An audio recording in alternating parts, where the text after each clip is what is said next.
Patay sa lalaki 17 taong gulang matapos masaksak sa gitna ng pista sa Cavite City. Ang biktima umaawat lang daw sa gulo kung saan sangkot ang kanyang tiyuhin. May unang balita si Jomer Apresto.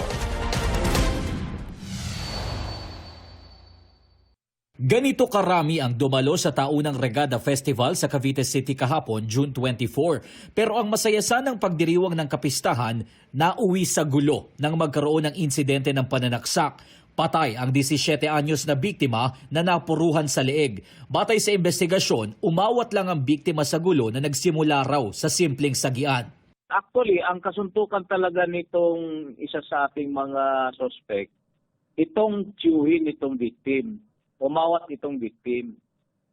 Kaso nung umawat siya, mayroon namang isang tao na sumama din sa rambulan at yun nga, nag-struck ng blunt object. Ang tinamaan, ito pong ating victim na 17 years old. Sabi ng ilang saksi doon sa bahaging yon naganap ang pananaksak. Nakatakbo raw ng ilang metro ang biktima pero pagdating dito sa mismong kinatatayuan ko, bigla na lang humandusay ang biktima. Sinubukan pa siyang isugod sa ospital pero hindi na siya umabot ng buhay. Hindi pa malinaw sa ngayon kung ano ang ginamit na panaksak ayon sa pulisya. Nakita ko lang kasi hawak na ng kaibigan niya yung tama. Nanaig na yung takot. Yung iba nag-iiyakan na rin sa takot.